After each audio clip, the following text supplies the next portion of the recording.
Yang ditanyakan itu adalah strategi dan inovasi membuat BUMD profitable, dan itu belum dijawab. Kata empat-empatnya itu sudah kami jawab, jadi cukup ya.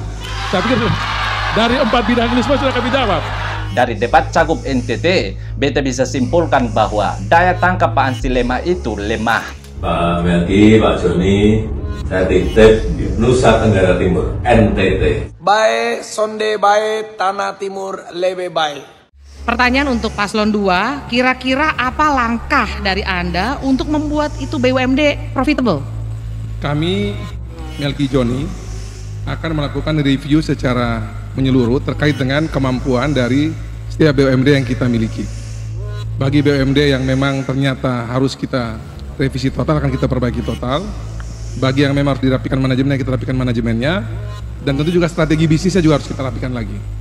Kami akan membuat proses ini secara terbuka, melibatkan berbagai kalangan terkait lain, pihak perbankan, pasar, perguruan tinggi dan sebagainya, agar penilaian terhadap kemampuan BUMD yang akan kita perbaiki ini harus kita kerjakan dengan baik dan benar. Tentunya perjalanan BUMD di NTT ini kita sama tahu masih cukup banyak yang memang harus kita perbaiki total di NTT. Tapi ada satu peluang bagus yang kita miliki sebenarnya. Baru-baru ini ada kebijakan bagus dari Menteri Perindustrian yang menetapkan bahwa ada 3 tempat yang menjadi pintu masuk importasi dari luar negeri, yaitu Sorong, Bitung, dan juga Kupang. Kami pastikan bahwa dengan potensi besar yang diberikan oleh negara ini bagi Nusa Tenggara Timur, kita akan buat kawasan industri Bolok ini menjadi salah satu pusat pertumbuhan ekonomi baru di NTT dan Indonesia. Kami sudah mengecek di Sorong dan Bitung sudah mendekati kemampuan maksimal untuk melakukan importasi. Ini akan kami bikin sedemikian rupa agar nanti kawasan industri Bolok ini akan menjadi sumber pendapatan baru yang luar biasa bagi NTT maupun seluruh tingkat usaha NTT, termaksud menggerakkan hilirisasi atau kita bikin pengolahan yang kita lakukan ini, dan juga membesarkan BUMD di NTT yang memang harus kita berikan ruang besar seperti yang sudah diberikan oleh bangsa ini. Terima kasih. Yang ditanyakan itu adalah strategi dan inovasi membuat BUMD profitable, dan itu belum dijawab. Menurut kami adalah yang pertama adalah rekrutmen.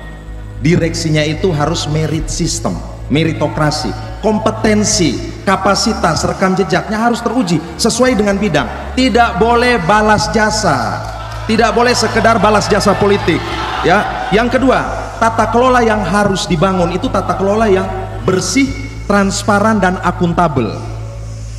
Dan ketiga, harus sering bergaul dengan dunia pendidikan supaya ada riset dan inovasi yang juga bisa dikembangkan dari sana. Dan yang keempat adalah membuka sinergi dan kerjasama dengan pihak-pihak luar untuk melihat peluang-peluang di luar. Yaitu mungkin kita perlu sinergi dengan Kadin misalnya yang membuka jaringan sampai keluar. Waktunya habis. Terima kasih. Saya pikir ada perbedaan. Ternyata empat-empatnya itu sudah kami jawab, jadi cukup ya. Saya pikir dari 4 bidang ini semua sudah kami jawab. Dari yang pertama tadi merapikan manajemen sudah kami jawab, sampai yang terakhir melibatkan berbagai pihak kampus sudah kami jawab. Jadi saya pikir cukup karena pasangan calon nomor 1 mendukung penuh yang kami sampaikan. Terima kasih. Dari debat barusan, beta bisa simpulkan bahwa daya tangkap calon gubernur NTT yang diusung oleh Partai Banteng itu lemah. Kenapa begitu? Karena coba saudara perhatikan.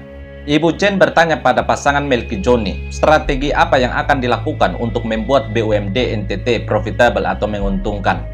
Pak Melki pun menjawab, pertama akan melakukan review terkait kemampuan dari setiap BUMD. Sekali lagi, kemampuan dari setiap BUMD. Dari jawaban kemampuan, maka sudah pasti terikat dengan kompetensi, kapasitas, dan teruji. Kalau sudah terikat semuanya, maka sudah pasti tidak ada unsur balas jasa. Kedua, Pak Melki mengatakan bahwa akan dilakukan secara terbuka atau transparan. Kalau secara transparan, maka sudah pasti tujuannya agar tata kelola bersih dan akuntabel. Ketiga, Pak Melki mengatakan bahwa akan melibatkan perguruan tinggi. Kalau melibatkan perguruan tinggi, maka sudah pasti tujuannya adalah riset dan inovasi. Keempat, Pak Melki mengatakan bahwa akan melibatkan perbankan hingga pasar. Perbankan hingga pasar adalah pihak luar atau jaringan luar, yang mana Kadin juga termasuk. Bahkan Pak Melki menambahkan bahwa ada jaringan pusat seperti Menteri Perindustrian yang akan jadikan Pelabuhan Bolok sebagai pintu masuk impor barang, dan itu dapat menguntungkan BUMD NTT. Tapi sayangnya Pak Ansi tidak mampu menangkap semua itu, sehingga Pak Ansi bilang Pak Melki belum menjawab. Dan akhirnya apa yang terjadi? Yang terjadi ketika Pak Ansy memberikan tanggapan balik, yang ada tanggapan Pak Ansy malah memperjelas apa yang sudah disampaikan oleh Pak Melki. Dan kalau Saudara cermati debat Cagup NTT kedua, maka Saudara juga akan menemukan momen ketika Pak Ansy tidak mampu menangkap pertanyaan dari Pak SPK terkait nilai tukar petani yang tidak menetap akibat perubahan iklim. Jadi dari debat Cagup NTT, beta bisa simpulkan bahwa daya tangkap Pak Ansy Lema itu lemah. Daya tangkap Pak Ansy Lema tidak secepat daya tangkap yang dimiliki oleh Pak Melki dan Pak SPK. Dan kenapa beta bahas soal daya tangkap?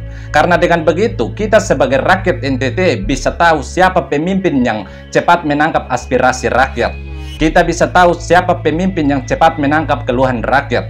Kalau pemimpin cepat menangkap keluhan rakyat, maka dia juga akan cepat mengambil tindakan yang bermanfaat untuk rakyat.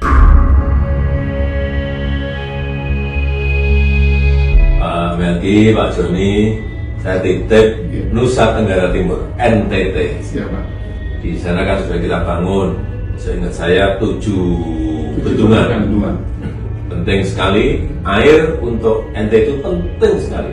Sehingga dari bendungan itu tolong nanti diteruskan, dibangun irigasi primernya, irigasi sekundernya, irigasi tersiernya, betul-betul nanti sampai ke kebun, sampai ke sawahnya petani.